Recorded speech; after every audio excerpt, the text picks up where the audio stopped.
My school's valedictorian, the richest kid in the city, slammed his laptop on my desk and said, "You're just a scholarship kid. You copy code, I buy companies." Exactly 48 hours later, during the live finals of the National Tech Gala, his own software locked him out, and the girl he was trying to impress turned to the cameras and said, "The crown belongs to the creator, not the customer. Welcome to Sterling Prep, an elite boarding school where your last name matters more than your GPA." Then there was Asher. His dad was a Silicon Valley tech billionaire, and Asher acted like he inherited the entire internet.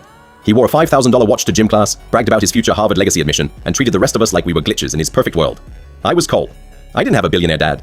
I lived in the basement dorm, working night shifts in the server room just to afford my textbooks. Then came Natalie. She was a transfer student from Boston, and she wasn't just beautiful, she was a prodigy. She won the MIT Youth Hackathon twice and had this sharp, no-nonsense attitude. The day she walked into AP Computer Science, Asher immediately tried to flex. He offered to let her join his team for the National High School Tech Gala, assuming no girl could ever resist his money or his status. But Natalie wasn't interested in Asher's ego. She could see right through his fake brilliance. One night around 2 a.m., the school's central server crashed. Natalie ran down to the basement server room to fix her project, only to find me already there, barefoot, drinking cold coffee, and recoding the entire school's firewall in under 10 minutes. She leaned against the server rack, her eyes wide with shock. "You just patched a zero-day exploit in 5 lines of code," she said, a slow smile spreading across her face. "Why is Asher taking credit for all the top scores in class?"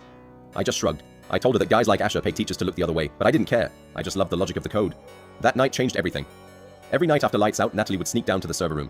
We shared a single bag of chips, listening to lo-fi music, and built an encrypted, beautiful messaging app just for the two of us. I never told her that Asher had threatened me earlier that week. Asher had caught Natalie leaving the basement corridor one morning. A few hours later, he and his friends cornered me in the empty library. He grabbed my old battered laptop and threw it into the recycling bin. "Listen to me, server rat," Asher hissed, pointing a finger at my chest. "Natalie is out of your league. She belongs at the Tech Gala on my stage. If I see you talking to her again, I'll tell the dean you hacked the school grading system, and your scholarship will be deleted by sunset. You're nothing but a ghost here." His friends snickered. I looked down at my laptop in the bin, then looked up at his arrogant smile. I didn't fight back. I didn't say a word. Because in the world of programming, you don't fight with fists. You fight with logic. And Asher had just handed me his entire digital throat. The night of the National Tech Gala arrived. The auditorium was packed, and the event was being live-streamed to tech companies across the country. Asher stood on the main stage under the bright neon lights, presenting a revolutionary AI security program that he claimed he built himself. He looked at Natalie in the front row and smiled, ready to win the trophy and ask her to the end-of-year yacht party. The judges were amazed. "Show us how it handles a live cyber attack, Asher," the head judge announced. Asher confidently typed into his laptop. But suddenly, the giant screen behind him turned bright red. A countdown timer appeared, alongside a massive avatar of a digital ghost. Asher's face went pale. He started frantically hitting the keys. "It's a glitch! Someone is hacking the presentation!" He panicked into the microphone. The program had completely locked him out. A message flashed on the screen in bold white letters. "Enter the creator's code."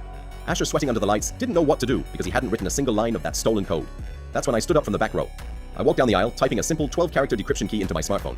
The screen instantly turned green. The countdown stopped. The program unlocked, revealing my digital signature embedded deep into the source code. The audience gasped. The live stream chat went absolutely wild. Asher stood frozen on stage, completely exposed as a fraud in front of major tech scouts and his own billionaire father. Natalie stood up from the front row, completely ignoring the humiliated valedictorian. She walked right over to me, took my arm, and looked directly into the live stream camera.